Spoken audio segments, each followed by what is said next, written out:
Assalamualaikum, Dino Jalal. Saya di sini bersama sahabat saya, Pak Sandiaga Uno, Menteri Parekraf Indonesia dan Kreatif Ekonomi yang sangat energetic, sangat hyper, dan always doing amazing things with positive energy. Dan hari ini kita akan bicara dengan Pak Sandi dalam konteks Indonesia Net Zero Summit, the biggest climate forum civil society organized di Indonesia. Pak Sandi, welcome. It's great to have you. Pak. Terima kasih banyak ya. Pak Dino, saya ucapkan terima kasih sudah bersedia untuk berbincang pagi ini, dan ini di pendopo kita sedikit ekosistem dari pandangan net zero kita, yaitu ada suara ayam berkokok, ada suara burung-burung. Ini yang kita ingin hadirkan karena saya juga sangat mengapresiasi anak-anak muda ya. Mereka mengambil inisiatif dan konvensi ini menjadi konvensi terbesar dengan lebih dari 3.000 sampai 4.000 participants dan lebih dari 100 komunitas yang tergabung. Saya menitipkan banyak pesan dan pemikiran karena kita yakin bahwa Indonesia bisa menjadi global powerhouse kalau bicara mengenai net zero strategy.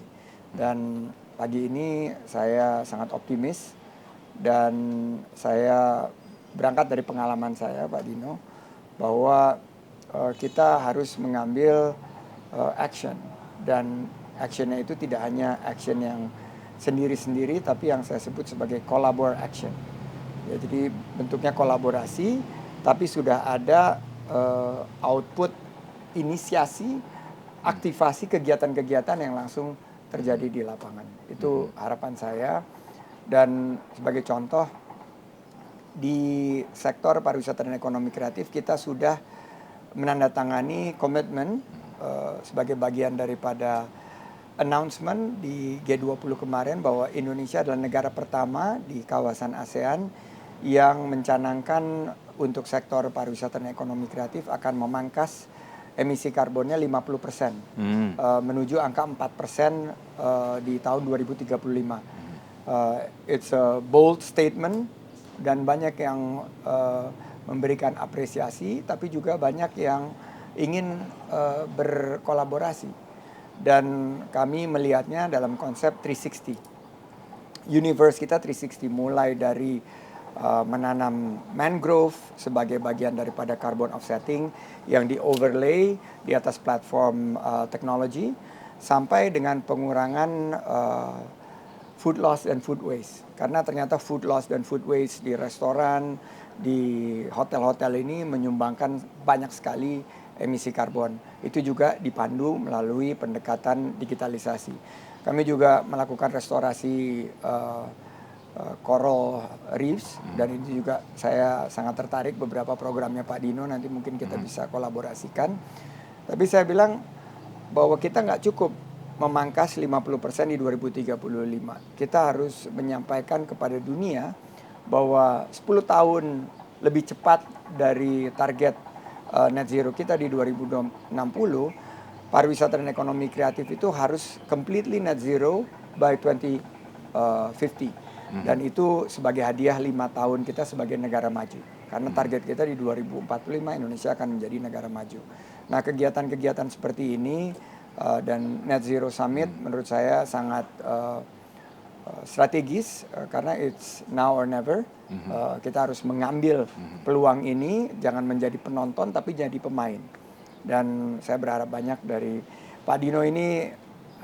Dulu memulai modernisator, setelah itu FPCI yang sekarang sudah sangat hits. Saya ingin Pak Dino mengambil kepemimpinan juga di sektor keberlanjutan dan pembangunan ekonomi hijau ini ke depan. Targetnya, kalau saya lihat bahwa ekonomi hijau dan konsep dari net zero strategy ini bukannya menghilangkan lapangan kerja, tapi justru menciptakan banyak sekali lapangan kerja. Saya ingin memberi contoh, sekitar 5 tahun yang lalu kegiatan startup banyak terfokus kepada startup di bidang digitalisasi dan juga mulai masuk ke e-commerce dan lain sebagainya. Saya yang pertama menginisiasi bahwa harus ada startup yang fokus kepada sustainability. Dan bukan hanya startup yang hanya to make you feel good that you're doing something for the environment, tapi harus make money menurut saya. Dan ada beberapa perusahaan yang kami inisiasi kurang lebih 5 tahun yang lalu, dan salah satu yang saya support waktu itu adalah yang memonitor restorasi daripada pit soil. Jadi konsepnya adalah teknologi menggunakan satellite, menggunakan CCTV dan remote sensing dari kegiatan di sebuah kawasan yang sangat luas. Apa yang terjadi, perusahaan yang berusia 5 tahun tersebut sekarang sudah meningkat bukan hanya dari valuasi, tapi juga dari segi jumlah lapangan kerja. Target kita bahwa kalau sustainability startup ini terus di nurture, kita bisa menciptakan sekitar 4,4 juta lapangan kerja baru dalam 5-10 tahun ke depan. Pak Sandi, yang disampaikan Pak Sandi itu very bold ambition ya untuk mengurangi emisi di sektor pariwisata. Gimana nih prosesnya? Kok bisa Pak Sandi berpikiran beda dan mengambil target yang ya, cukup berani ini. Ini proses pemikirannya gimana nih, Pak? Jadi 7 tahun yang lalu Pak Dino terinspirasi oleh Pak Dino karena saya waktu itu di dunia usaha dan Pak Dino ada di pemerintahan. Pak Dino mengajak saya untuk mulai berpikir lebih besar dan saya ikut di beberapa kegiatan dan akhirnya saya memutuskan untuk give back to this bumi pertiwi kita, ibu pertiwi kita yang sudah memberikan begitu banyak peluang kepada saya membesarkan usaha dari hanya 3 orang karyawan. Usaha saya sekarang menjadi usaha yang besar secara nasional dan membuka peluang kerja bagi 30.000 karyawan. Namun banyak usaha saya itu justru konsepnya old economy.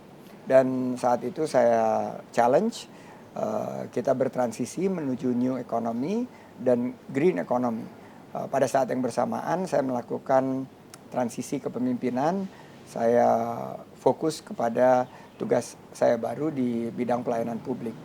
Dan saat saya masuk ke pelayanan publik, saya memetakan ada 3 pilar besar yang kita bisa kerja. Waktu itu saya mendapat kesempatan kerja di kantor pemerintahan Provinsi DKI sebagai wakil gubernur. Pertama adalah tentu digitalisasi, karena ini suatu pilar yang sangat penting dalam kita mentransformasi ekonomi kita untuk meng-avoid middle income trap sehingga kita bisa mengejar ketinggalan dengan percepatan pembangunan dan komitmen terhadap pemerintahan yang bersih, bebas korupsi. Yang kedua adalah ini yang selama ini 2-3 tahun terakhir menjadi fokus orang. Tapi saya waktu di DKI waktu itu saya menyampaikan jika Indonesia mau menjadi Indonesia maju, Indonesia emas di 2045, we need to be healthy. Jadi saya mendorong lebih banyak investasi di sektor kesehatan, terutama di promotif dan preventif. Terjadilah COVID dan ini terakselerasi dengan luar biasa. Namun yang pilar ketiga yang saya mulai saat pelayanan publik di DKI, karena saya kebetulan sama seperti Pak Dino, I'm an outdoor runner. Saya melihat kondisi situasi dari kualitas udara di Jakarta terus menurun. Saya melihat waktu saya kampanye di wilayah utara Jakarta dan Kepulauan Seribu bahwa setiap tahun 7 cm kenaikan dari permukaan air laut. Dan kalau bisa dilihat itu di Marunda maupun di Cilincing sampai ke Penjaringan dan beberapa Pademangan, kecamatan Pademangan itu rumahnya itu tanggulnya itu 2 meter di atas rumah. Ini nggak sustainable menurut saya. Oleh karena itu saya mengambil pilar yang ketiga adalah sustainability. Dan saya meyakini bahwa a sustainable state itu harus a strong government. Di mana strong government mengambil posisi untuk mencetak policy yang mendorong konsep keberlanjutan, bukan hanya dalam konsep Sustainable Development Goals, tapi bold action yang harus nanti diambil oleh anak-anak muda, dunia usaha, institusi pendidikan dalam konsep this all-out war against climate change. Nah, disitulah kita memulai sustainability, dan kebetulan sekarang saya dapat tugas di Kementerian Pariwisata dalam lingkup yang 30 subsektor di bawah pariwisata dan ekonomi kreatif ini. Saya dorong sustainability, dan saya lihat udah ada early wins. Kita dulu tiap tahun, Pak Dino, pusing terhadap haze. Kita dimarahin satu kawasan karena kita ada kebakaran hutan yang luar biasa. Sekarang sudah lebih banyak menurun, and thanks to technology.